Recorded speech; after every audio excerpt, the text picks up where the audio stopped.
This evening, we welcome James. James Lovatt is the Senior Ranger at Beacon Hill, and his title's entitled Beacon Hill, Past, Present and Future. I could tell you a bit more about James's history, but I think he's going to introduce himself, so I'll leave it at that. Welcome, James. Good evening, everyone. Thank you for asking me to do this little talk for you.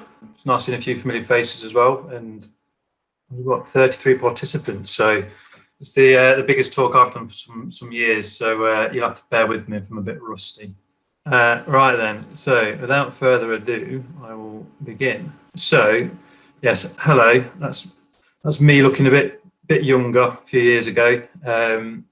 So my name is James Lovatt. I'm a Senior Ranger at Beacon Hill Country Park for Leicestershire County Council. Quick brief history for those who don't know me. I've been a ranger now for 13 years. I was 10 years at Market Bosworth, where I had the pleasure of working alongside a lot of the people here tonight. But before then, I did a degree in biology at Birmingham University, after which I travelled to Africa, and then I actually qualified as a safari guide, which is how I ended up accidentally ending up becoming a country parks ranger. Unfortunately, there's not much need for safari guides in the UK. So I came back to the UK not knowing what to do with myself. Degree in biology, specialised in human evolution. And as ever, mums, being mums, always talked about their sons.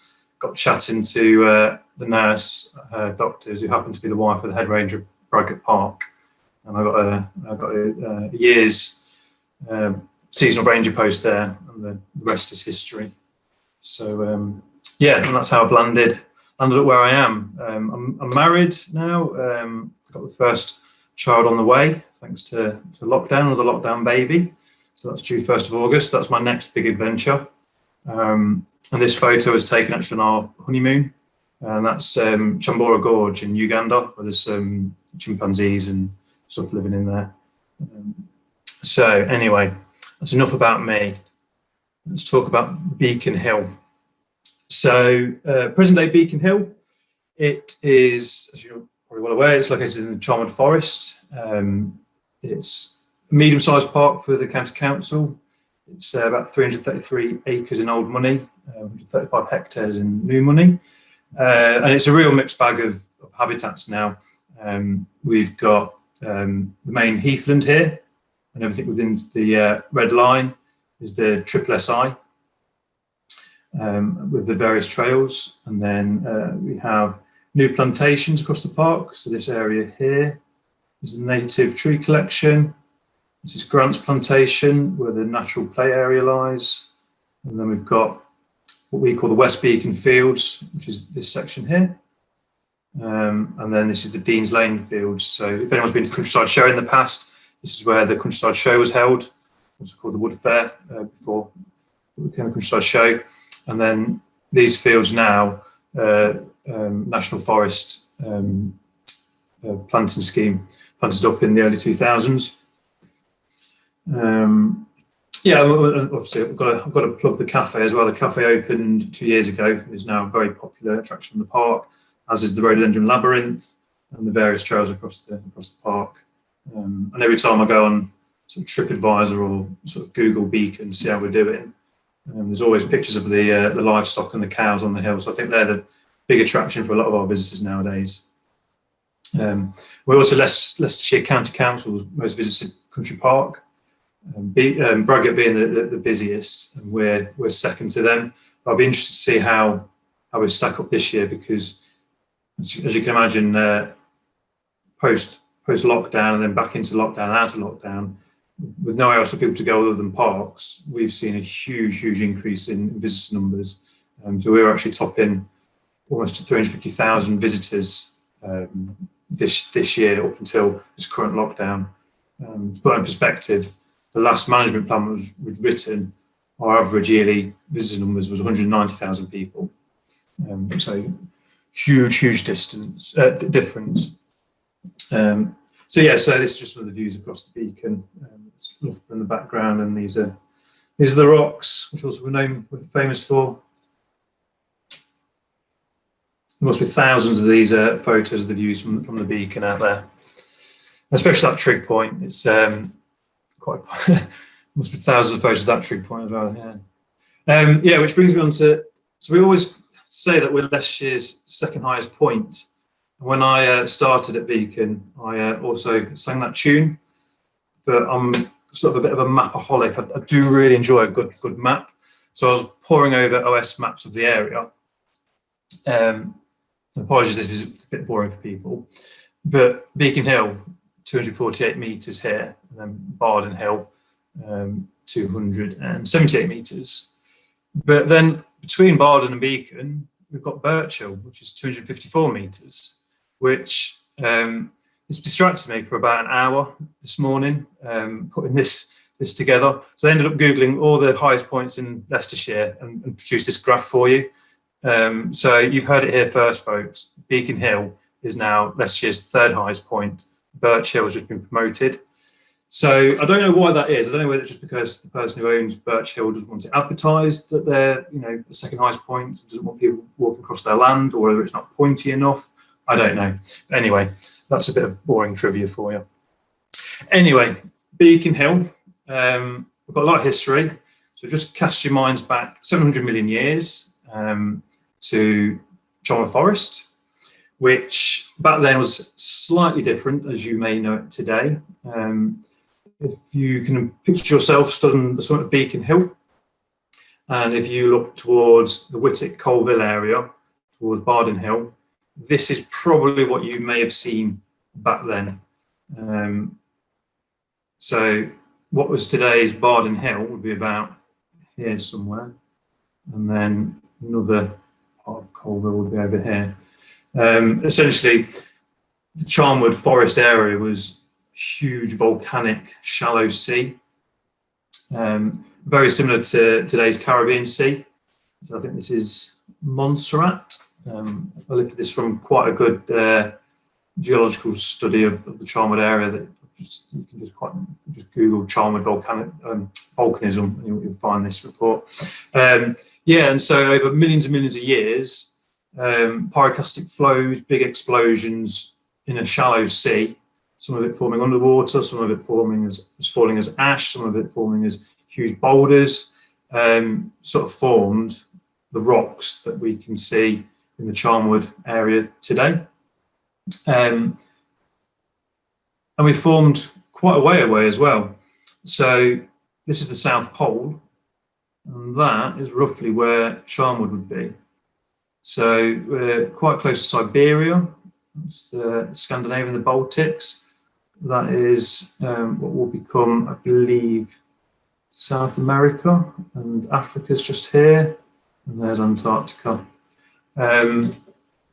Yeah, which is pretty mad. We are now 8,000 miles away than we were 700 million years ago.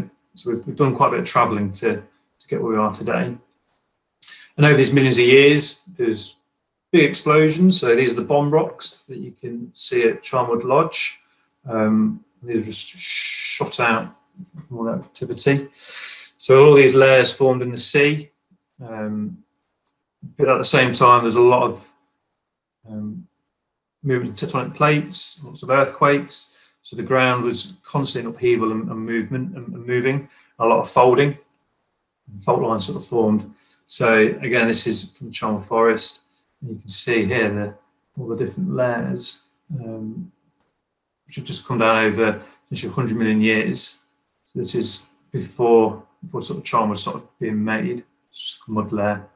And the folding. That's why when you're on the Beacon Hill and you look at the rocks, where all the sediments are at an angle, and it's just because of this folding of the ground. It's sort of a quite good. It's the way it's protected and throwing up some of this rock for us to see today. So after the upheaval of all the volcanic activity and the earthquakes, it sort of comes to the Precambrian period, where we get our first prehistoric life, but not life as our Victorians may have seen it. So this is, when I do talks to school groups, we have like an animal school, the first thing they always say is, oh, is it a dinosaur? Yeah, dinosaurs are old. This is obviously a Victorian interpretation of what an iguanodon sort of looked like. No, not that. Our Charnwood life was slightly less photogenic. I'm sure Steven Spielberg wouldn't do a TV show or a film about them. So anyway, this is the Charnwood fossil. This is Charney masoni. So Roger Mason, a schoolboy in the local area, climbing the rocks, I believe on the Hanging Stone rocks, and came across this small leaf-like sort of shape. It's the only sort of fossil of this type found at this age of rock in Western Europe, but there are similar fossils found in Australia and Siberia. So if you cast your mind back of where we were, it sort of makes sense because we're all sort of in one big land formation. So no one really knows what it sort of is or did. So they think it's animal-like. It's maybe like what corals are like. I don't know whether it's sort of a filter feeder, whether it's sort of use photosynthesis. But what they sort of can surmise, judging by how the rocks formed, was it's lived in like a shallow sea, so no greater depth than 50 meters. So like that sort of shallow Caribbean sort of sea again. So yeah, I've not seen it in the flesh, but there are, these fossils can be found at Bradgate Park and I'm sure on the Hanging Stones rock. So just how old are we? So again, this is another interesting thing that I've sort of looked at. So that's our 650 million years of history. So we're off the scale here at Beacon because we're still forming. That's when our fossil came about. So when Beacon Hill was already formed and ancient, you could be standing on the rocks at Beacon Hill, looking at Colville, and the coalfields of northwest Leicestershire were only just forming 300 million years ago.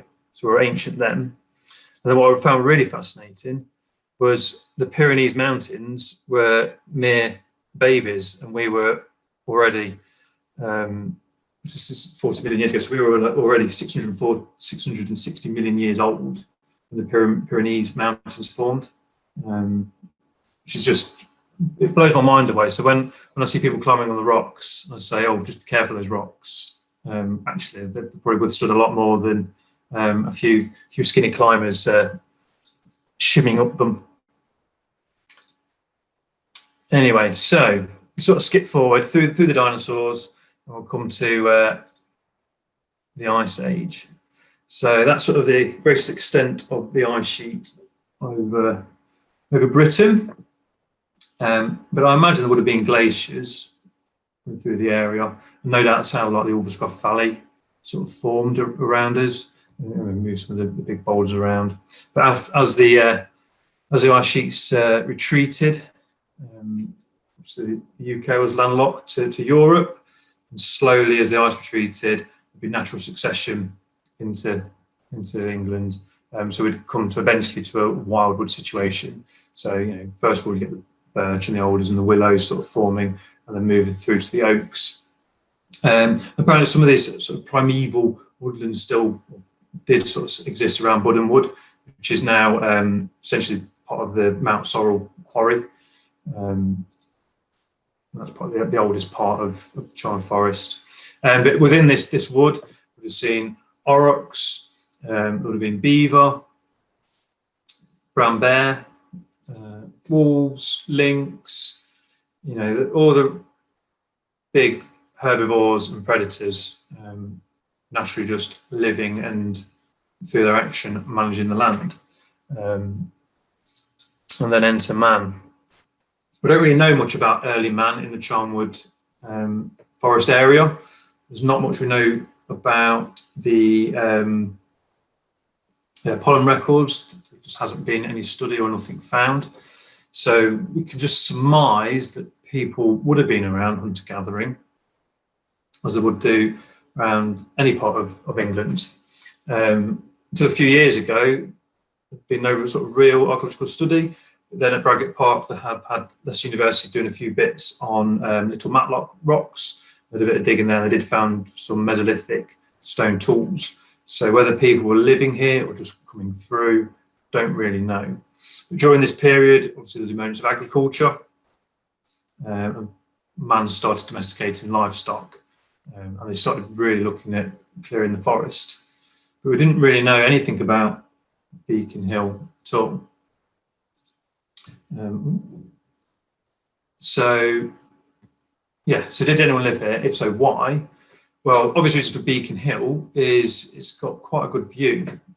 Apparently, you can see pretty much you can see all the way up to Derbyshire border. From here, you can see Breedon Hill. You can see Beaver Castle. You can see into Northamptonshire. You can see for miles. So it seems as a natural place, as a signalling post or meeting post. And we've used it as a signalling post ever since, really. So this is Beacon Fire to celebrate the Queen's 1977 Jubilee, which I found in a dusty archive in our office. So that's on the summit of Beacon Hill on the SSI site. I did ask the farmer, actually, when he was doing some hay, about this picture, and apparently they built it from all the brash and cordwood from around the park. But stuffed inside are tyres, old rags, anything they want to get rid of for the year is in there. And to stop anyone burning it down, the rangers slept inside it at night, which I think that is going above and beyond like the Call of Duty, to put your own life at risk for sleeping in essentially a giant bonfire. I don't think we'll get away now by building something to that scale on the SSI. I'm sure English Nature might have something to say about that. So we now have a purpose-built metal beacon on the beacon. This was the 1995 VE Day celebrations.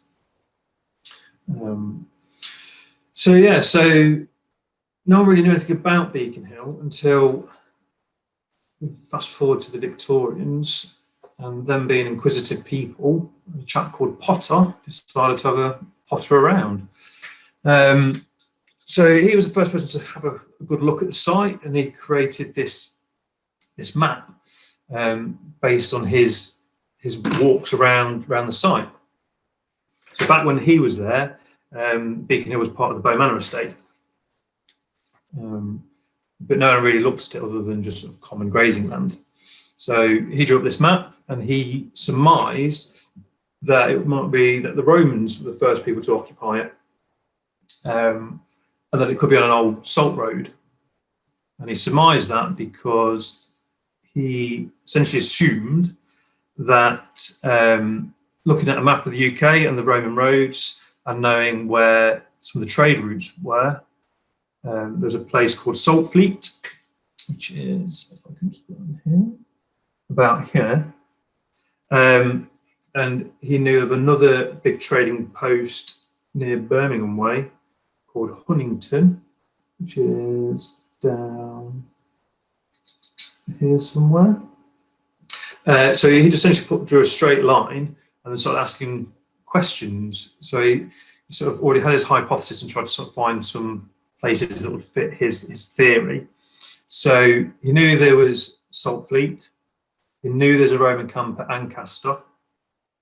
But then in Melton Mowbray, next slide, there's a place called Saltby, which is roughly in line with where the road would have gone.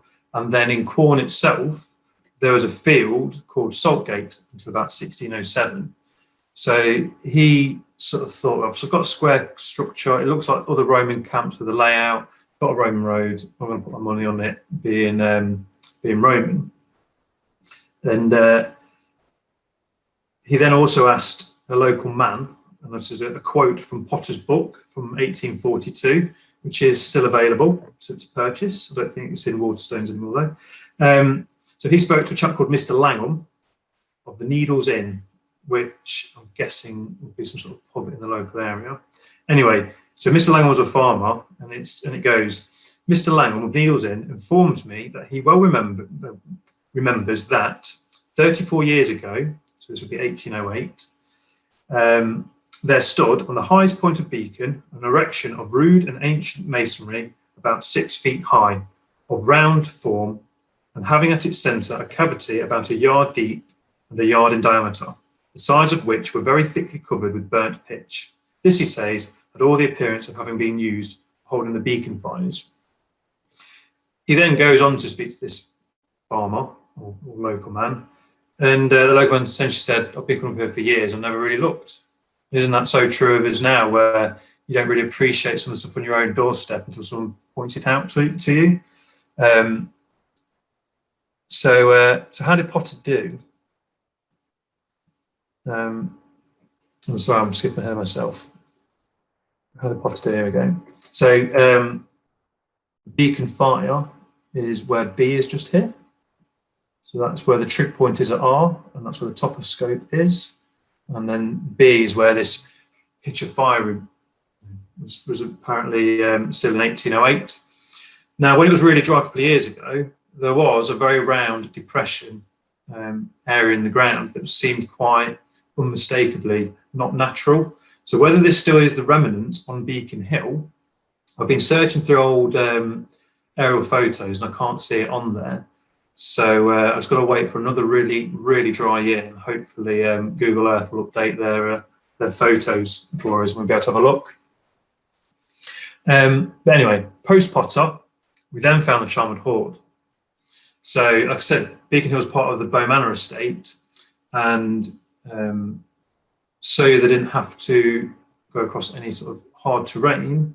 The ladies could enjoy a nice carriage ride after their meal. The owner of Bow Manor decided to put a new path in around Beacon Hill, which is today's Blue Trail. And this is the route of the path, which goes all the way around the summit and all the way down around here. And when they were digging the path in, at this point here, they discovered the Beacon Hoard, which is now in the Charmwood Museum. I think it was at Jewellery War Museum for a few years. And they discovered bronze axe heads, spearheads, a mould, and bracelets. And so it sort of dated it to the Bronze Age. So all these artifacts, so the axe heads were hollow in construction, so that it fits on a wooden shaft. But there was two types. There was like a general felling axe and a general working axe. The spears would be for hunting. But the mould was really interesting. The only one sort of found in this area. So it sort of lent the idea to maybe Beacon Hill might have been an area for industry. They've got an axe for sort of more delicate working and a mould for making Bronze Age artifacts. Would make us quite interesting. But unfortunately, no archaeological digs have ever happened at Beacon Hill, ever. And I don't think there's going to be any time soon, unfortunately. But since then, a gold bracelet was found, since lost to time, unfortunately. It was, I think, given to the owner of Bow Manor Hall, so it was obviously his land. So a gold bracelet and a gold chain was the earliest form of currency. And then also was found near the top car park in the 90s, pestle and mortar, again, lost to the ether. So they sort of all lend themselves to a more industrial sort of site rather than like a fortification. And this is sort of a reconstruction of what Beacon may have looked like. So there would have been like an earth curtain wall, an inner wall, and then maybe some posts to protect the village, maybe to keep animals in, maybe sort of slight fortifications. Who really knows? But why choose Beacon? Why not choose Bardon Hill, which was higher vantage point, so therefore we should see further around. Apologies, you're not at Borough Hill, you're at Beacon Hill, but I couldn't find an Iron Age hill foot map of Leicestershire without the arrow points to Borough Hill. So why did they choose Beacon Hill? I think mainly it's because we've got lots of water. There's springs that pop up over Beacon all through the winter, and Bardon Hill is actually quite dry. So it seems logical. If you've got water and a vantage point, you might set up shop at Beacon Hill. Interestingly, at Budden Hill, if you remember, that's now the Corn Quarry, which would be literally opposite. It's 5 miles away from Beacon. before the main quarry was sunk, they discovered lots and lots of Bronze Age pottery there. So the two sites might have been companions to each other, might have been linked. So one might have been sort of an industrial site, one might have been a more living site. If only we could travel back and find out. Anyway, let's see how Potter did. This is a really interesting map of the beacon. This is a satellite radar image of the site. Just bring Potter up alongside. On the ground, working the ground, you go over ruts and bumps, but mainly it's the outer fortification. So this is the outer fortification of the beacon. And there's another one there. There's all these little interesting field subdivisions that when the heathland grows up, we just don't see at all. So when I put superimposed Potter on top, it's not far off, because there's a little square thing here. There's a little square thing on Potter's map. So other than being about 1,000 years out, he's done pretty well. And again, if I angle this one right, there's quite a lot of similarities there. Just interesting what this square formation here, which is now in the top car park, would be about here. But obviously, there's nothing on the ground unless it's below our current car park. So yeah, fascinating. Anyway, we'll try and quickly scoot through 1,000 years of history to bring us up to date. So Charnwood Forest, post-Doomsday, described as a wasteland. I think some people might still describe parts of Charnwood Forest as wasteland. And there's no real large settlements. There's a few scattered farmsteads, but nothing really there at all. So where are we on here? There's Beacon. Green Hill, Beacon. Oh, Beacon Plains. Yeah, so we're here at Beacon Hill, and this is 1754. This map was drawn. But more in perspective of settlements, so Leicestershire during the Roman period was, a large city, but nothing our way over in Charnwood Forest. Cornham Village, Domesday Book entry 1086 to 1153. Woodhouse East 1284, Newtown 1293.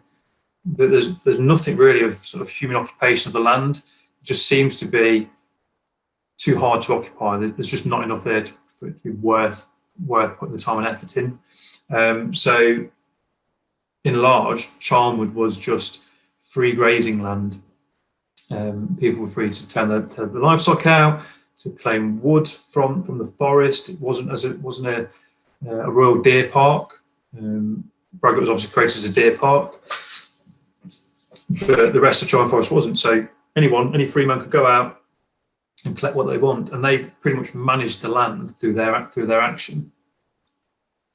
So this is a lace map. I think this is 18 something or other. So Braggart Park's down here, and Beacon. Yeah, Beacon Hill's just here next to Broombriggs Hill. So again, it's just this sort of so-called wasteland. So this is a map of Charnwood Forest prior to the enclosures. So anything in pink was free open space. So if I just find Beacon Hill, where are we? Scroll.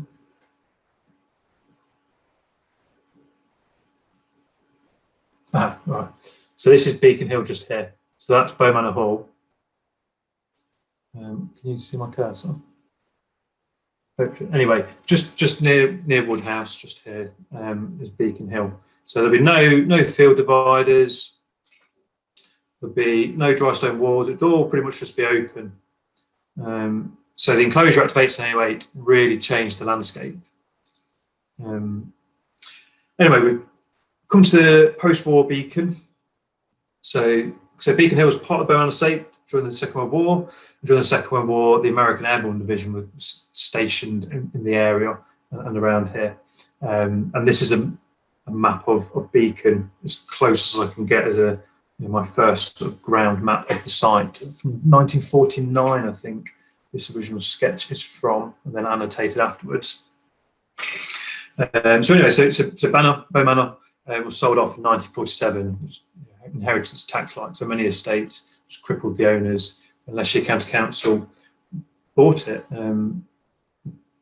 Not for very much, I don't think either. But the idea was to protect the landscape and to be used for recreation of the people of Leicestershire. And then this photo is taken about 1947, 48. And again, this is the Beacon Hill. So towards the top of the hill is the trig point, and then this is our blue trail, which comes down, and there's sort of remnants of some of the structures they built during the Second World War. This is a real fascinating photo. This is Beacon Hill taken in 27th of August, 1945. So this is Beacon Hill Lower Car Park, as it would be now. This would be Beacon Hill Upper Car Park. So the rocks at the top and the trig point. This would be what we call Grant's Plantation. This is where the cafe is now, or Lower Meadow. This is all the native tree collection. And what's really noticeable is how sparse the tree cover is on the park, but how thick the bracken is. We sort of fast forward to 1965. And again, another aerial shot, trig point at the top, blue trail coming down. This is where the Beacon Hoard was found. There's hardly a tree in sight, but it is just bracken with a few little design line trails going through. Coming forward to 1976, so we're sort of looking at the top car park. This is the Shepshed Road, this is Beacon Road, that's the top car park up here. And then this is where what we call West Beacon Fields. There's now all trees in here planted up in the National Forest. And again, this area is what we call Jules Hill. It's still quite sparse of trees, but to me it looks very much thick with bracken. And then we just hop over the wall to an area we call the Pig area. It's just full of trees. And this bit here is the Ripon Memorial, which is an avenue of beech trees planted up in 1952. So a lot bigger now. And then we fast forward to 2004. Apologies, I've only got an A4 scanner at work, so I had to do an A3 over 2 pictures. So this is Grant's Plantation. And if I just scroll back to 1945, it's not even been planted up yet. It's just bare. It got harvested, I think, just before the war, and then planted up in 1951. Oops. Okay. Yeah. So now you can see it. It's just a mixture of larch and Scots pine. You can see some of the coops in it. It's really noticeable by the 2000s proliferation of trees across the park. The heathland, there's less bracken in these areas. There's a lot of bracken where it's really dark green around here. And then the woodland, which was such a small area here, is now just slowly creeping up through the park. The rhododendron maze is down here at the bottom car park. And the rhododendron is slowly creeping up with the park as well. So again, this photo was taken, I think, 2006. It's a similar view of what the 1965 photo was. So you're looking up the heathland. So again, the light brown areas indicate sort of quite dry, grassy parts. The lush green bits is where the bracken's coming up. But just the amount of trees springing up across the site Because by this point, we've not got people going on there collecting firewood or bracken. People would have historically collected bracken for animal bedding or to burn to get ash from.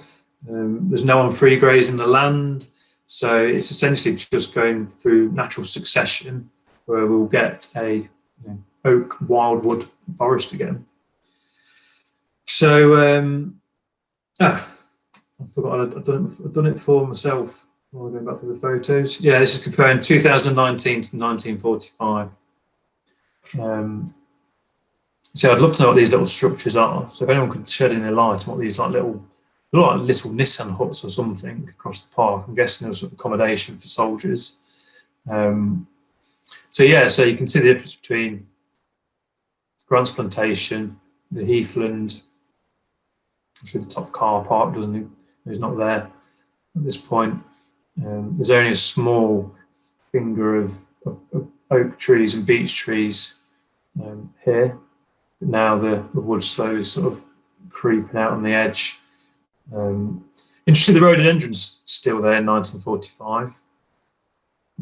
But what you can't tell in 2019 is the road engine is also now creeping up through all this. And in the early 2010 had taken over most of Grant's Plantation and was starting to pop up on parts of the Heathland as well. So, Beacon today. This was taken, I think, last spring, this photo. So, Beacon today, a mixture of heathland across the site in various states of development, some really good, some really poor, some declining, some getting better. There's some old bits of woodland, some new bits of woodland. We do have fantastic bluebell carpets on site. So this is sort of, there's an avenue of beech trees going up to the summit from the lower car park to the upper car park. And to have a carpet of bluebells through here sort of shows that the woods and the trees have got to be been there for quite a while, and so the extent of the beech trees in the area sort of lends itself to that conclusion. Obviously, the beech trees aren't native to the area, so probably would have been more ancient oaks there that the beech have replaced. The new plantations that I mentioned, they were planted in the early 2000s. So native tree collection planted in 1999, 2000, and the West Beacon fields were planted up in 2002, I believe, around then. And we've done a bit transplanting of primroses and other wildflowers to the area, so it's sort of coming along nicely, but it just doesn't quite sit with the landscape properly yet. It looks very artificial with all the trees and their regimented rows. It's one of my sort of pet hates about new woodland plantations. But we are doing our best to sort of soften it up. But it's really nice to see, we've transplanted a few primroses, but they've sort of really taken hold in parts. So Beacon Hill, good for water as well. My goodness, we're good for water. We keep getting flooded out when we have these sort of heavy rainstorms. The Cafe got flooded out last year. And there's, like I said, there's natural springs across the park. So there's we've got Frying Pan Pond, which is a natural sort of spring. This is a known breeding site for palmate newts in the area. We've got sort of, so this pictures of the frog spawn from last year, and just like a seasonally wet pool that we created just by damming up part of the park just with slate and mud, just to stop the water running off over the paths and flooding out, getting people's boots too muddy. And it's really established as a real hotspot for wildlife. And then we've got the meadows. So the meadows we have retained on the Beacon are really important to us. They were obviously, just when Beacon was sort of purchased, it was improved grassland. Over the years, we're slowly unimproving them, and now they supply pretty much all the hay that we use to feed the livestock, which is really good. And the meadow at the lower car park, which we call Mick's Meadow, after my predecessor Mick Moffat, who some of you may have met or spoken to, that's actually just been given local wildlife status, which is really good, because that started out as, you know, just a grass field. To get that within, I think, 25 years is some good going. However,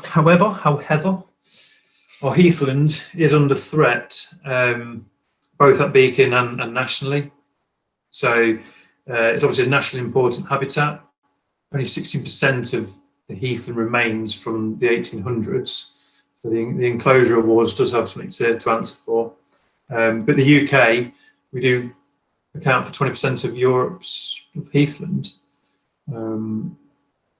which I didn't realise. I'd imagine huge swathes of Europe would be sort of open heathland, but evidently not.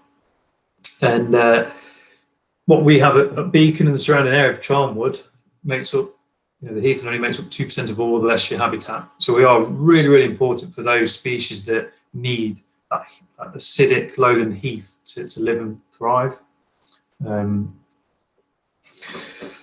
So we've known about that for a few years at Leicestershire County Council. We were awarded, you know, status in 1956 and re-awarded it in 1981. But we are a declining habitat according to Natural England, which is a shame. But it's not surprising considering how the site's been managed over the years. But we have got a lot of interesting animals and plants on the site. So our SSSI designation was given to us based on our breeding birds, grassland and plants found here. Notably, the boggy areas are actually some of the most important areas on site. And ironically, they were probably one of the areas which might have been affected most, you know, first, as we look to drain and improve the drainage on the site to protect the paths and our visitors. It was actually Leicestershire Rutland Wildlife Trust did a report for us that pretty much said, stop trying to drain the land and make the water flow off. You want to start blocking up drains and making it boggy and wet and let it flood, which is actually slowly to bring into our management of the site. So we get marsh pennywort, we get heather, crossleaf heather, palmate newt, tree pipits, the oak woodland, and birch woodland is very important to the site. We did have creeping willow growing in our sheep area. Sadly, that's been lost.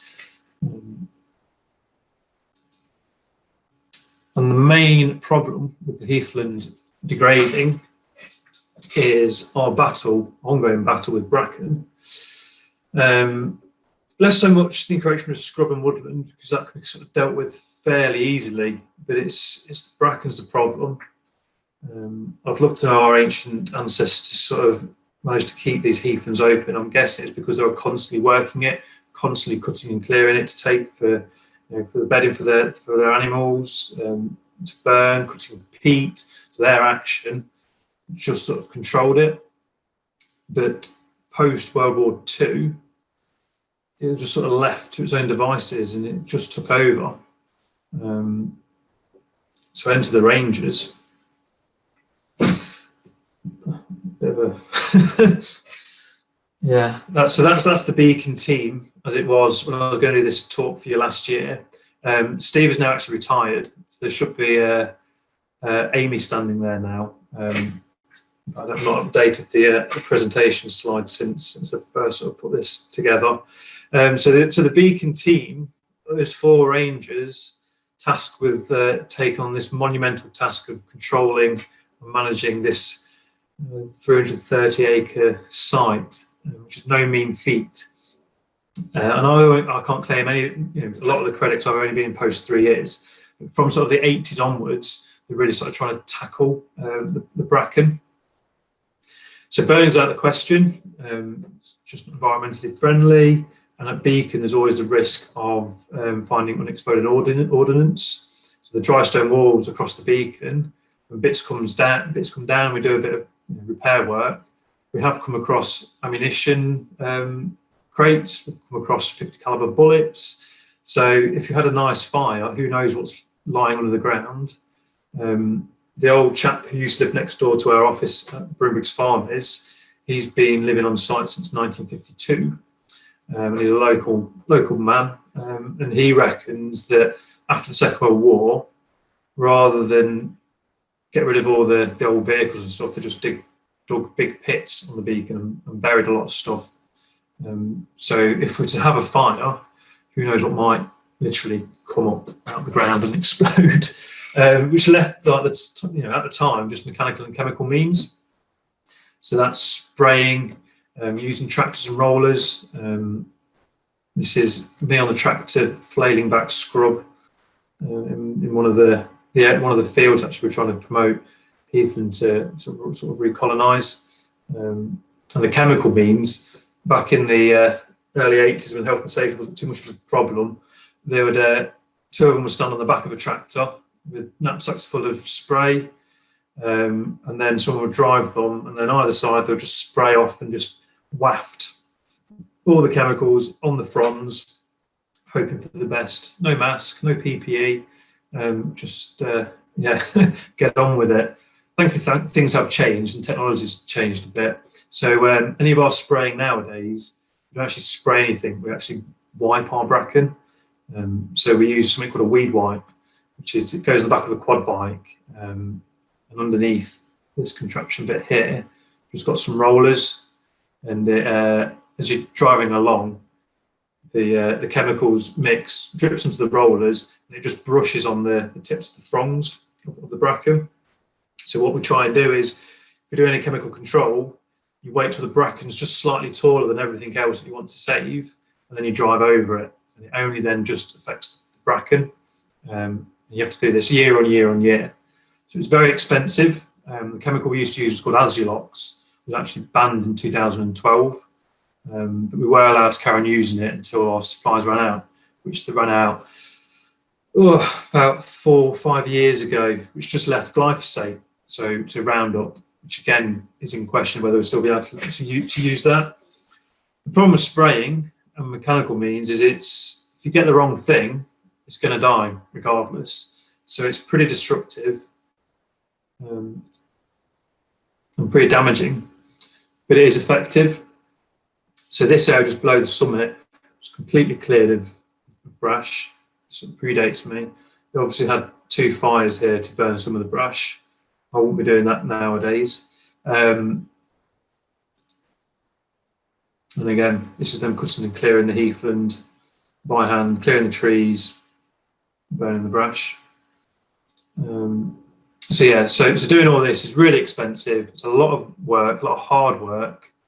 And one of the biggest problems with Beacon is getting any kit in anywhere. Because of the nature of the site, you've got 40-degree slopes in places and huge rocks, huge boulders, big dips. You're driving a big tractor and it goes up on 2 wheels. It certainly makes your heart flutter for a couple of seconds. Touch wood, no one's rolled anything. So, the ranger team at the time thought surely there must be another way, not just brute force and muscle.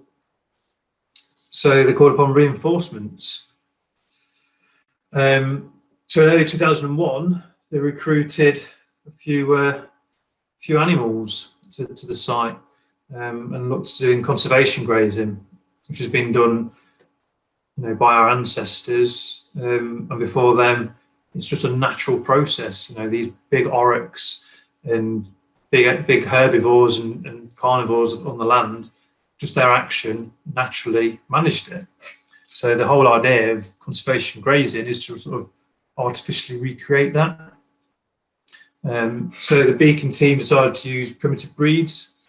So primitive breed of cows, of sheep, pigs, obviously alpacas. I'll come on to them in a minute, alpacas. Obviously they're not native to the UK, but they are very useful for us.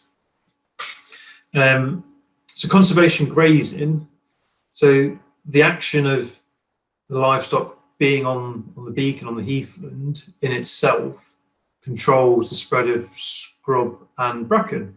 So this is on the heathland, and you can see the heather coming up here. You can see that the fronds of the fresh bracken has actually just been nibbled off. which is sort of really good, but we don't want eating too much bracken because obviously bracken is poisonous and carcinogenic. So although a cow would have to eat quite a lot to make itself really ill, we do have a bit of a duty care to make sure that they don't eat too much of it, which is a real headache, which all comes on with like feeding of them, which I'll come on to a little bit later.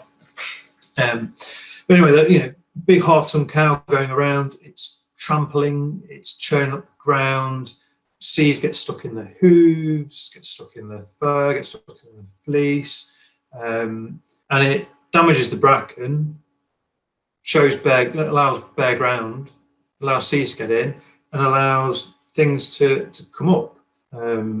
So we've got a lot of gorse colonising parts of the beacon.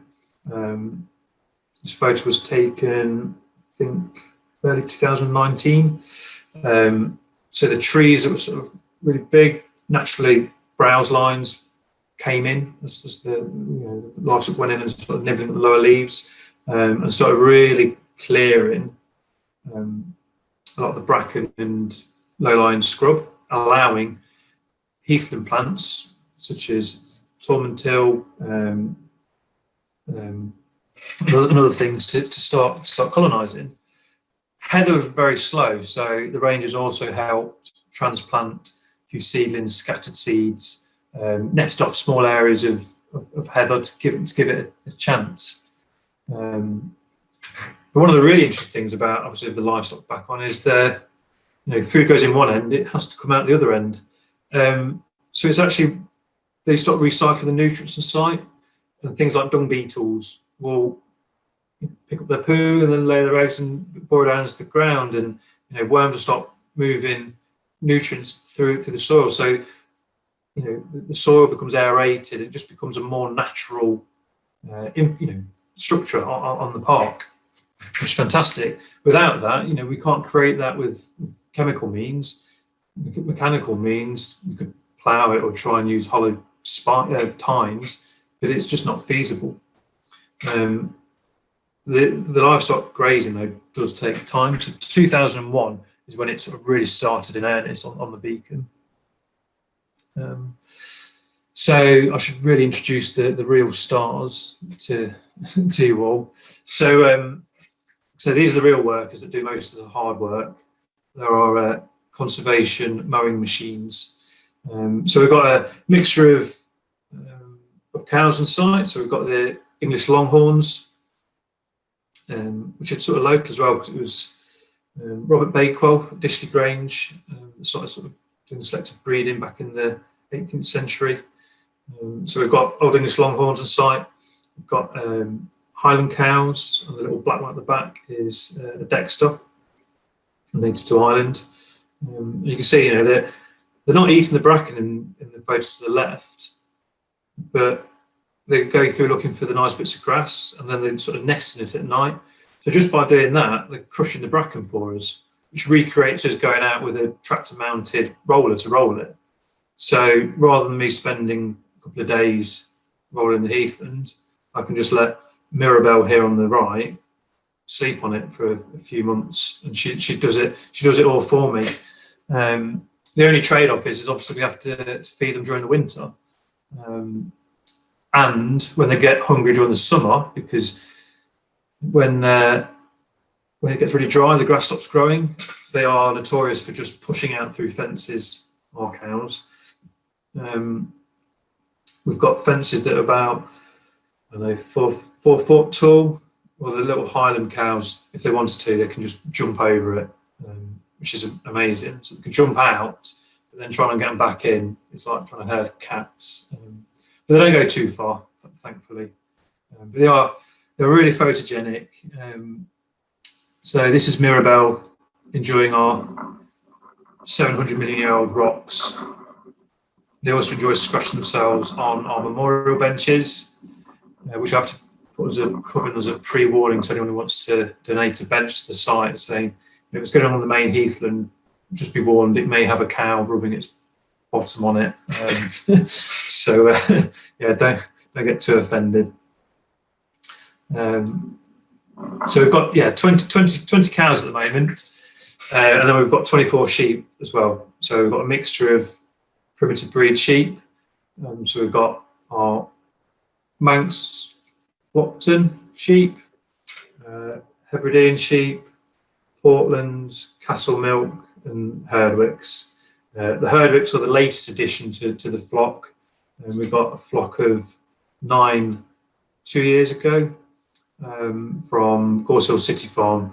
And actually, they're all in lamb at the moment, so we're going to have hopefully another 9 added to the crew come April.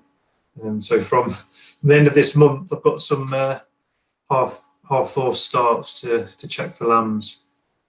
And if anyone wants to know like easy ways of remembering sheep, what I used, so when I was doing school talks, I sound like I know what I was talking about. I remember the Portlands as the portly Portlands because they are the fattest amongst all of our sheep. The Castle Milk has got a white chin, so I just imagine them drinking the milk. The Hebrideans, obviously, are Scottish, and they're very strong-willed, and they're always the hardest to catch. So I remember those guys. The Manx, our ones are really old now. Some of them are getting on for 9 or 10. They're pretty manky. They've got hardly any teeth left. So I just know them as the Manky Manx. And then who can, not remember the sweet face of a Herdwick? It just looks so amenable. And then if you remember back to the alpacas, the reason we have alpacas on site is to protect the sheep.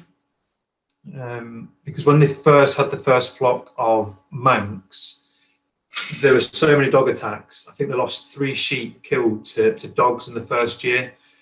So they had to do something. We can't electrify all of the sheep area where they live because it was too expensive. So they thought, let's use another natural animal. So they went on an alpaca. An alpaca's natural instinct is to protect its flock, and if it sees a dog, it will run up to it and look all big and scary and generally scare it off. Whereas a llama will actually go after a dog and try and kick it to death, which we didn't really want. A little old lady walking her chihuahua around the beacon, and then a llama gets out and has a go at her. So yeah, the heathland today. So I'm in a lucky position where I've inherited a lot of good work by a lot of good people. And there's huge changes from looking at the past photos of the aerial photos from it in the 70s and 80s and 90s, even 2004. It's amazing. This everything in the foreground here was just 8-foot bracken, lots of trees. This area of gorse, which now is in the sheep area, was actually scraped off as an experiment. So they scraped off the top layer of soil and just allowed to naturally regenerate. And there's now a real thick bed of gorse, but then intermingled in that as well is heather coming up as well. And the gorse sort of acts as a natural tree frame to protect that to grow through. But just by having the livestock on the park has meant, we needed infrastructure to look after them. So water troughs, for example. This water trough on the corner of the heathland is regularly got palmate newts in and great crested newt. When we come to clean it and drain it at the end of the season, just to give it a tidy up, we have to remove about 10 or so out of it. So now we allow it to naturally fill over winter for a place for them to hibernate and lay low.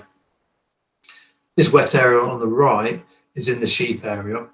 It was sort of pretty much lost before they were there amongst all the scrub and undergrowth. But because it's like, say, natural springs and natural gullies that follow the lines of the Iron Age hill fort, the sheep hardly use their trough. They use the natural water.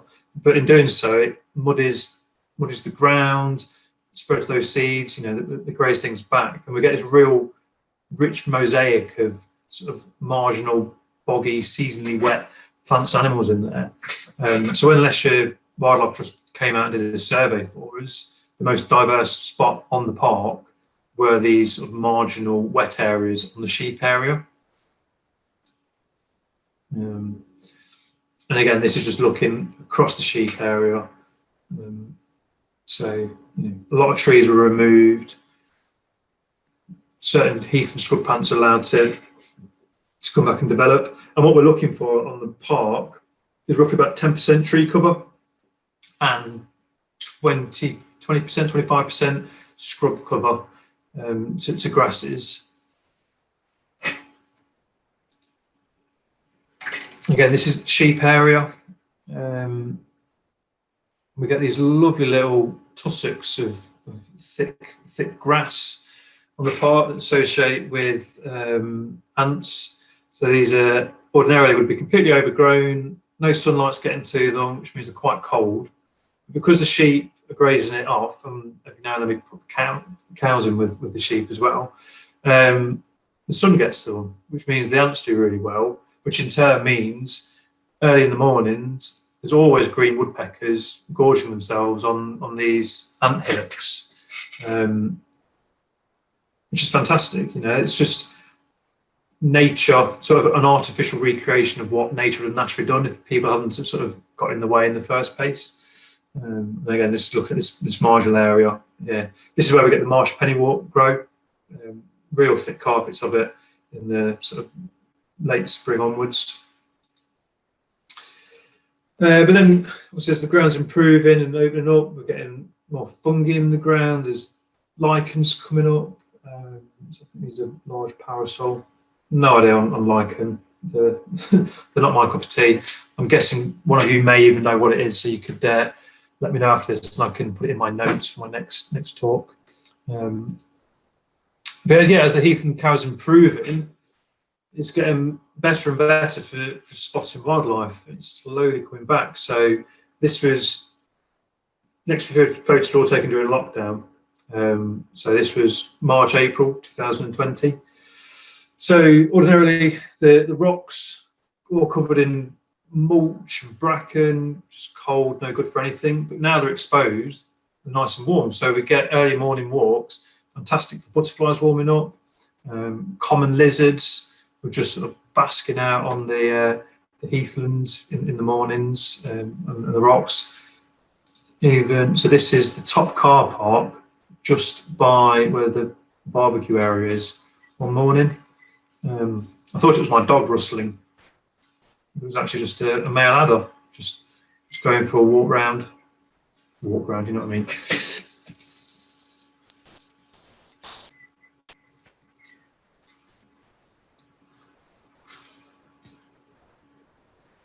So it's just really nice to see that, improvements were made with machinery and man, but leave it to the animals to do a really good job.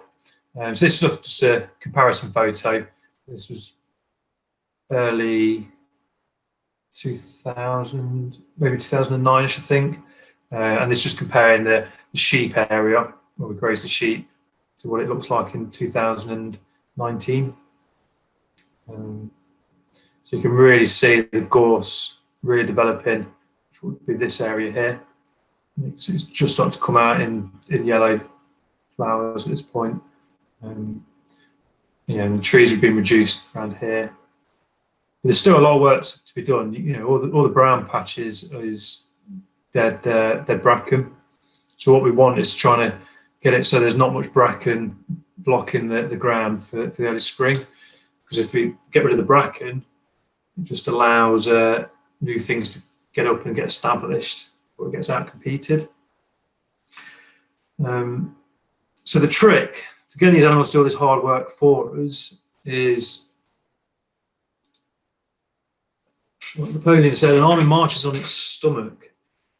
It is a real headache for us because we want the livestock to be sort of fairly hungry, so they eat anything.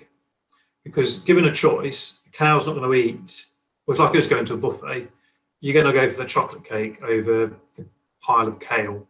So we don't want the cows and the sheep just eating the nice, luscious grass. We want them to have a bit of everything.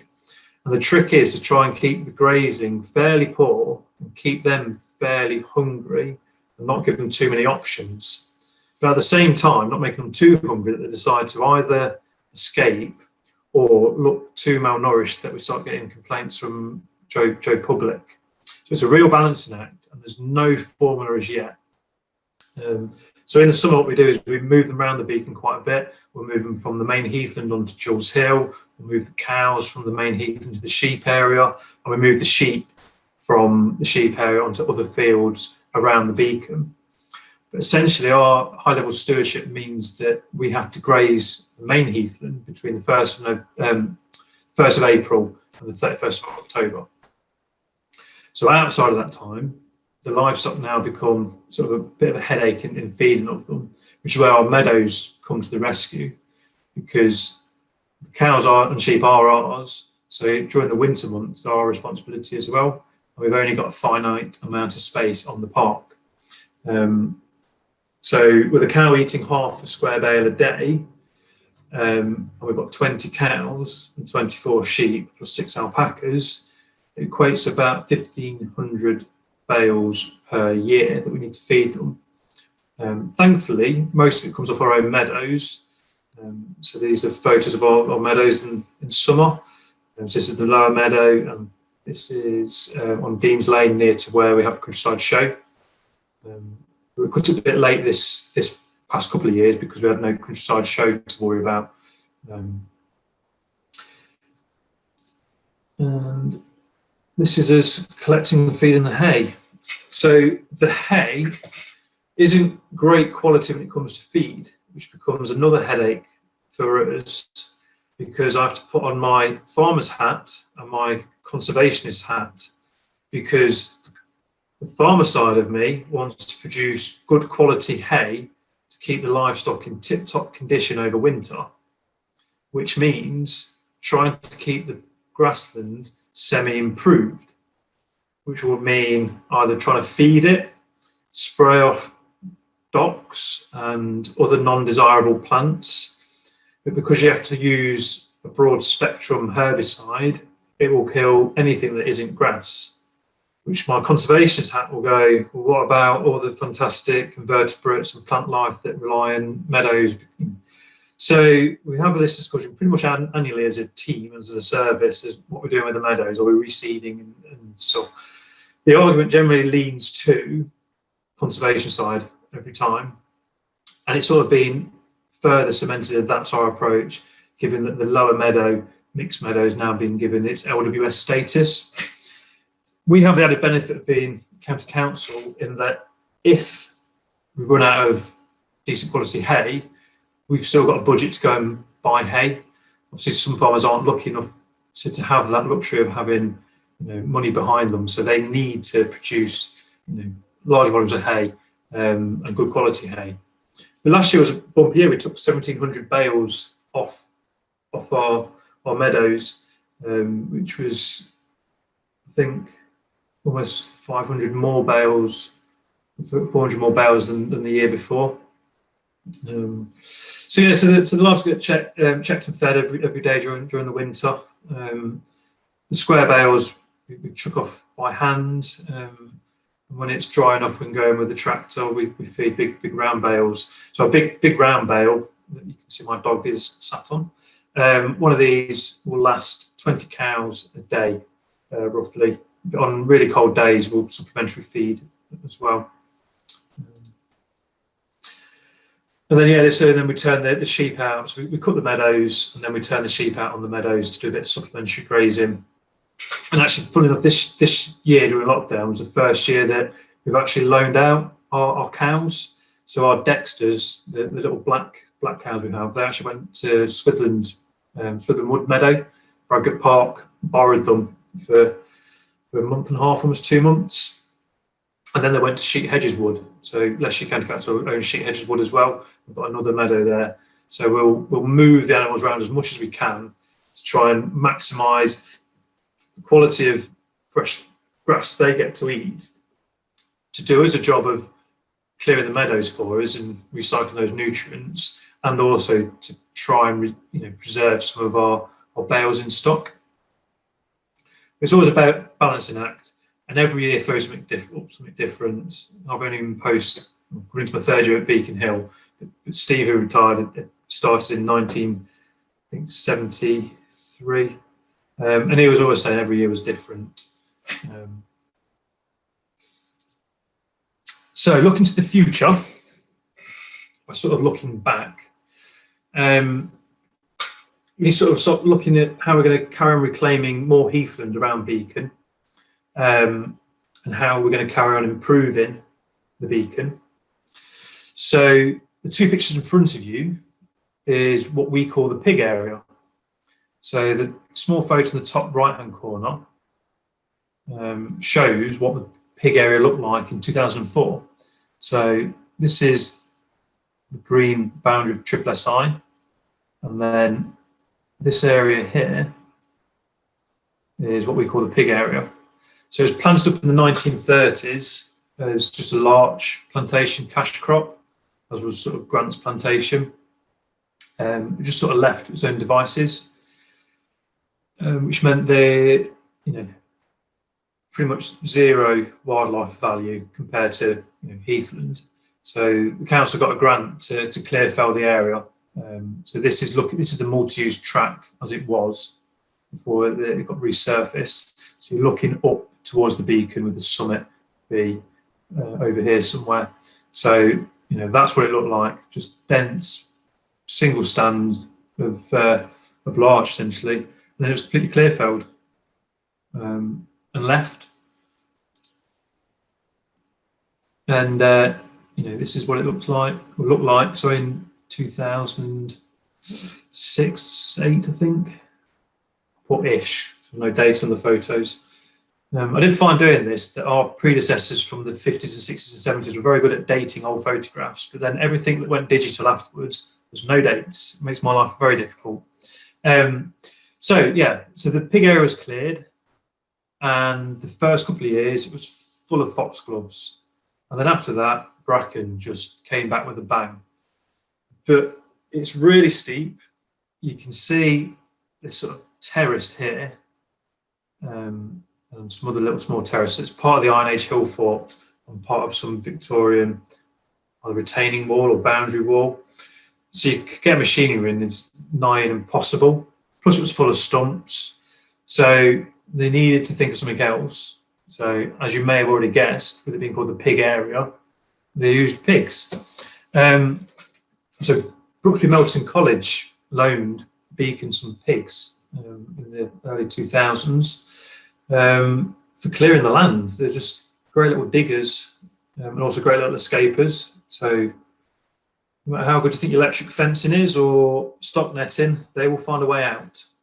But they were great. I got to meet them a few times when I was covering Beacon Hill and I was based at Bosworth.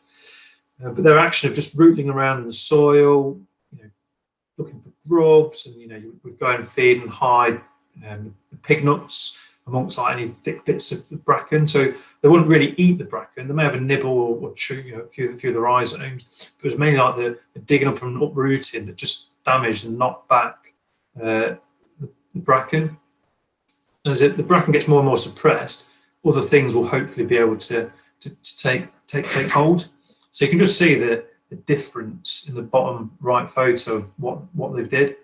The other, this is like the top terrace of the pig area, and then the top left-hand corner is sort of looking down back towards a multi-use trail, and you can just see there's just greenery, which is pure bracken. And anything left for the pigs is just sort of scrub, a bit of silver birch coming up, a bit of gorse, which is great. Even Countryfile came out to have a look. Adam Henson there, quite a bit younger. They filmed an episode of how Beacon was using conservation grazing as a way of bringing back and restoring heathland. I really do apologise for all the pigs of how they're posed for you. That's generally my experience with any sort of wildlife photography. You just seem to get the back end of everything. But yeah, so you can see a lot. We had Brooksby Centre's boy pigs before they went off to sausages. So pigs really worked. And then this is the pig area today. So we've not had pigs for probably 7-8 years or so. So scrub has naturally encroached, at the expense of bracken. There's not much bracken in parts. So we've started with our volunteer group of annually cutting and clearing it with trimmers, scythes, slashers, anything, just to really hack it back. So I think this was October last year. And then another view looking at it, so you can really sort of see like the brown, it's leftover dead bracken, a lot of the scrub. But when you start clearing it and the more open areas, then you start realising that the pig area is quite fantastic for some of the things that you naturally just come back. So this was just, when you walk around the next photo, you might see a bit better. You can't see it, but there's stumps now that sort of sit proud almost a foot out the ground. But all the stumps were cut off at ground level because it was just full of mulch from the larch and bracken. But naturally over the years that's rotted away and exposed all these rocks. It's now being sort of colonised by lichens and mosses, and then like there's heather coming up in places. We've done pretty much nothing. We've just sort of left it, other than turn the livestock in throughout the year and have the odd volunteer day in there. And again, when our ecologists from the council have been out and the Wildlife Trust, this is one of their most exciting areas because they can sort of see conservation grazing in action. These are our 3 latest alpacas, and this is the most grazed, most worked on part of the pig area as you look at it. So you can see it's a lot more open, a lot less bracken. Later on in summer, there's a lot of heather in flower, and as you go further back round, the scrub starts expanding. But it's just showing that it is working. You just keep chipping away, and you don't get results overnight. It takes decades to really make an impact, but it is making an impact. And just to sort of show you, so the top right-hand bit is 2004, and the bigger photo is 2019. So the pig area, you can, this is where we graze the livestock and do volunteer days. So you see it's a bit scrubby, a bit brackeny, but a bit below is pure brown because it is just mulch of bracken. There is nothing coming up at all. There's the odd tree still established, but other than that, it's got no value to the site whatsoever, other than a bracken refuge. And what we've done is to sort of make it even easier to graze a livestock, because ordinarily we'd have to walk them through this corner onto the park and in. We've actually put a new gate in through the dry stone wall to make it even easier to move them from Jules Hill onto the pig area. So pig perfect, right? So my opinion, in my short tenure, is sort of conservation grazing does seem to be the way forward, with sort of wilding as a model. I'm guessing many of you may have read the Isabella Tree book on wilding. I read it a year ago, 2 years ago. It was sort of an eye-opener to me about, made me question, why do we do a lot of things? Because we're just trying to do something that nature's already found a way of doing for us. So sort of just step back and just let things get on and do it. And I put ... though, because obviously we are Leicestershire County Council most visited country park, so we do have to get involved for certain things with parts of the management. But at the moment, I'm planning on putting a grant in to get Berkshire pigs, and the Berkshire Pig Club very kindly helped me out on researching about them, and the plan will be to hopefully get more pigs, Berkshire pigs, which is one of the country's earliest breeds, back on the beacon. So the plan would be to expand the pig area, which is about 0.9 of a hectare, expand it all the way down to the Maltese Trail and round, to create like 3 hectares of land outside the SSSI with a view to conservation graze. So the pigs would go in as sort of our pioneers, and then we can send in the cows and the sheep afterwards to carry on and keep control on top of the scrub. But thankfully, these little pigs won't be destined for sausages, although I have been told they are absolutely delicious. The idea is the Berkshire Pig Club will lend us some of their best breeding sows, and it'll be as a method of, they would locate sows from Devon and Scotland, bring them to Beacon, and then their offspring would go to other breeders to help secure the breed survival, which I think is a really nice way of working. It sort of fits our ethos. You know, we're not a farm to raise livestock for slaughter and food. It's about protecting the primitive breeds as much as it is, you know, the protection of and development of the heathland. So that's in the pipe work. But then we've also got other future protections that we can do now, because the pig area is sort of dependent on funding, as it ever is. So please keep out. It's quite a common theme, and everyone's picked it up. A lot of these areas that I've been talking about have all been out of bounds by our public. We generally find that in all the reports we get that show where the public go, there's a lot less of ecological value, and that's through a combination of trampling, dogs, litter, you name it.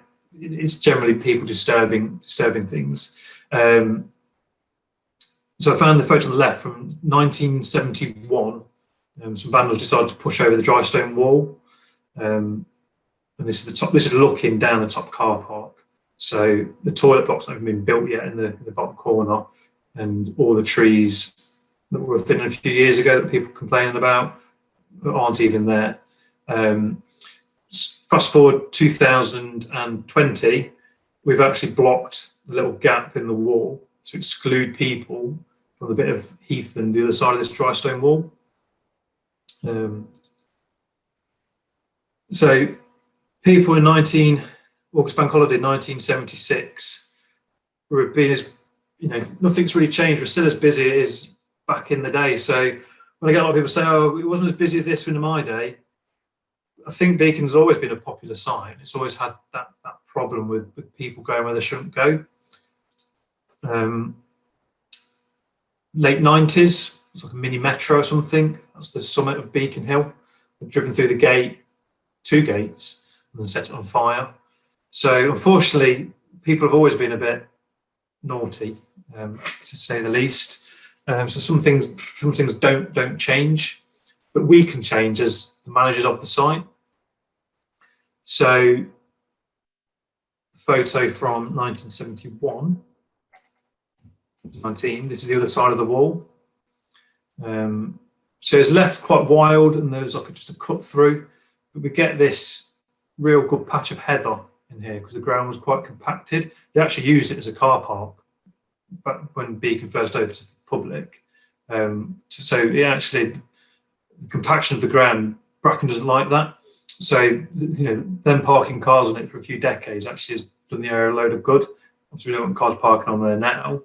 But during lockdown, my morning walks, there'd always be lizards or you know, slow worms in here. You'd see skylarks, yellowhammers.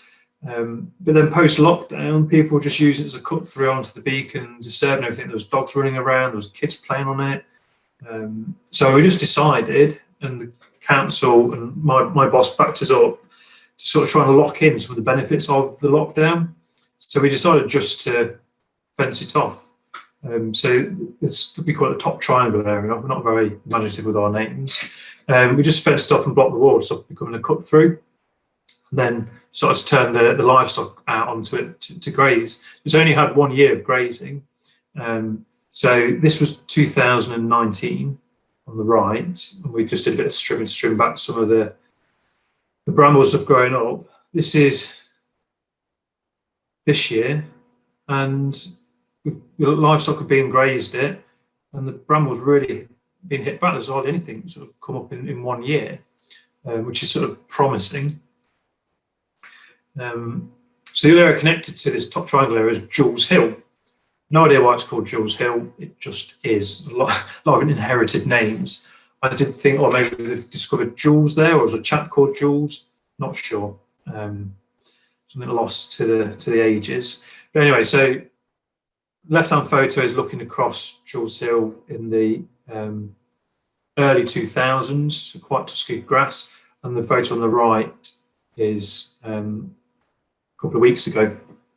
You can see how it's changed, and that's a combination of grazing, and some of that is probably overgrazing as well. Until recently, our livestock herd was quite a bit bigger, and a lot more of the beacon was closed off to them. So they were sort of really stuck in certain places, so they had no choice what to eat. What we're trying to do is spread them out and open more of the park up to them to put less pressure on the areas, on some of the grazing areas.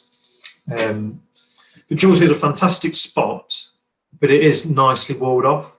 So we want to try and protect it. We'd like to protect all of the beacon, but we are public parks. We can't do that across the whole of the beacon, but we can do it on a smaller scale. So we're actually going to exclude public from the Triangle area and Jules Hill this year.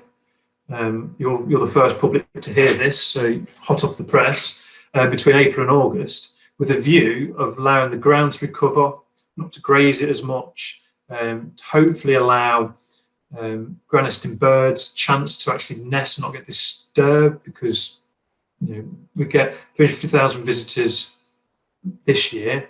Well, let's just say it's 200,000 visitors now a year. If half of them bring a dog, that's a lot of dog disturbance just on that small patch of land.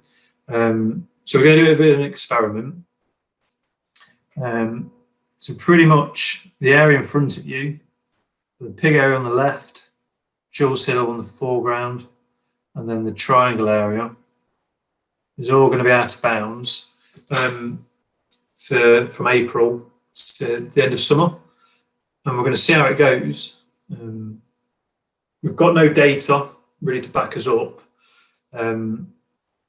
We are hopefully planning on getting our county ecologists out to do some surveys and set up some transects, and they've kindly said they're going to try and train some of our volunteers up for doing some basic survey work, because our biggest downfall as rangers is we really struggle to actually get out there and actually see what's on our own site. We're too busy trying to look after the general public on site. So yeah, we'll watch this space, see how this one develops. So, summary: Beacon Hill is a very special place, as said by Sir David.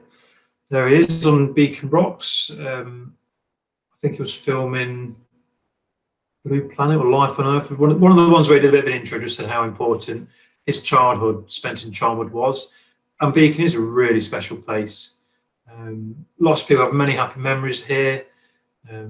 I certainly have some good work memories here and some great days out. But there's a lot of work still to do on the site. There's a lot of conservation work on site.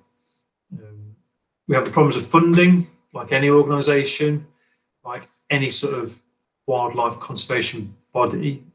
Conservation is expensive to do. Beacon Hill is an expensive site to run. But thankfully we're heading in the right direction. David Attenborough effect has been monumental in raising public awareness of conservation issues of climate change. But I think more education is sort of needed to people. It needs to be brought to the forefront that a place like Beacon Hill or any park, it's not just there for you to go around and walk your dog or have a barbecue or a picnic. Wildlife comes first, and you're lucky to be able to go and see it and visit it. So try and respect our open spaces. And that's a real battle that I'm preaching to the converted here, but this as a battle for us as a service and other people to do to our visitors who wouldn't ordinarily come to a country park. Quite neatly or quite nicely just after lockdown, there was a chap walking around with his bag of McDonald's stuff, and he tried to shove it in top of a dog bin, and then his little girl ran up and went, Daddy, that says for dog waste only, that's for litter, you should take that home and recycle it. I thought, how apt that the 6-year-old child was telling Dad that you shouldn't just chuck your litter, you should take a bit more responsibility and recycle it. So the future's bright for Beacon, and here's to another 700 million years. I'm sure my tenure hopefully will leave it in a slightly better spot than it was in the 1940s. But who knows what the future will bring for the site.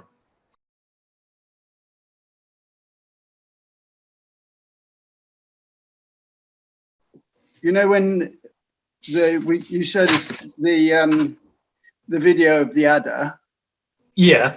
Did people know there were adders there previously?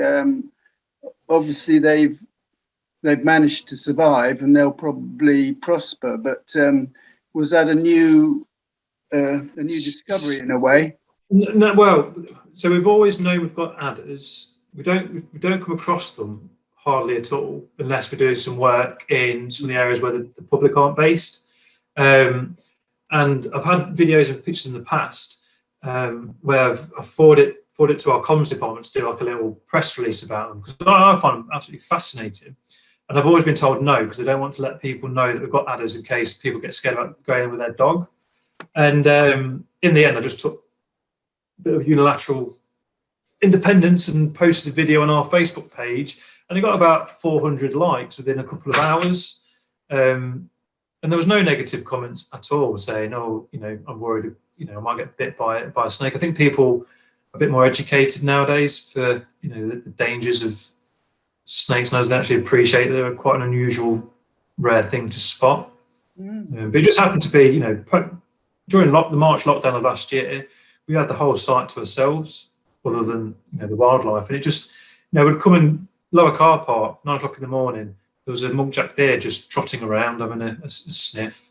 You just wouldn't see that, because we're open from 7 o'clock and we're busy from 7 till 7 most days. There's just no chance for the landscape or the ground to breathe and recover, which is the idea behind sort of excluding the public from more of the beacon. Earlier on, you mentioned rhododendrons spreading. I don't know whether I missed you saying what you did about them, but I went round to Grace Dew Priory a few years ago, and understand that they'd got rid of all their, or nearly all their, rhododendrons in the woods. Have you managed to do that, or are you controlling them in any way? Yeah, again, it's amazing what the public really sort of get hung up on. And a lot of our visitors are very local and very, very regular, and they see the beacon as always being the same since they've been visiting as a child. So therefore, what they've known as a little girl has always been so. So in the early 2000s, Grant's Plantation, which was planted in the 1950s, was pretty much full of rhododendron, and they went in with diggers and cleared it all. But there was huge uproar about destroying this beautiful plant that lovely pink flowers in the spring. So they sort of stopped for a bit. Then Natural England pretty much said, well, you need to carry on clearing the rhododendron. So they did a bit more piecemeal bits, and then stopped again. And nothing's been done for years until lockdown, because we had the site to ourselves. We actually just started, whilst no one's there, we started doing a little bit around the lower car park because it was encroaching. And then we carried on, and then realised underneath this rhododendron, it's like a wasteland of nothing grows underneath it. There's a dead log of rhododendron. There's not even a woodlouse under it. It's just almost sterile. So we've cleared a small section that would have been completely open in the 40s. It's now devoid of rhododendron, and we're going to get a digger in to dig out the roots. But we've had quite a big backlash against doing it, because we're destroying the landscape. It's completely against the ethos of conservation, because we're destroying something. But on the other hand, we've had people sticking up for saying, it's about time you've got a handle on this bully. Then people are worried we're going to take the rhododendron labyrinth out, because a lot of people love coming to visit Beacon. We've had people come from London to visit the labyrinth because I've heard good reviews about it. So I think that would be the only island of rhododendron left on the Beacon. Hopefully, after by the time I get time to retire, chance to retire, the 30 years or so, because it just takes over. It's a big job, though. Sorry? It's a big job getting rid of it. Yeah, like I said, we started our volunteer group back on Friday. We had 17 volunteers come and join us, and you know, their conservation work, a saw, a slasher, and loppers. They soon make mincemeat of a rhododendron bush. Yeah, it's the roots, though. Yeah. So thankfully, we've got a local contractor who'll go in with his JCB 360 and pull them up. And the idea is the area just off the lower car park. We're going to leave it for a couple of years to see what comes up. Then if it's still quite devoid of anything, we might just give nature a bit of a helping hand and transplant some bluebells from the site, wood anemones, celandines into it, just to give it a bit of a kickstart. The lesser spotted woodpecker, where would we find those then? So they are found on the beacon. I know it always comes up in our designation. Every time I see we've got bird feeders outside of our office window, and we get a juvenile like great spotters will pop down quite regularly. You're like, oh no. So apparently they are there. I'm still yet to see one. But that is part of our designation. But we had a lot of yellowhammers and skylarks last spring, tree pipits, we've had willow warblers, black kites have been over as well quite regularly now. Yeah, but no elusive woodpecker yet. Okay, thank you. If it's not an unfair question, what's your favourite aspect or part of Beacon Hill? Oh, that is a good one. I think you can't beat the views.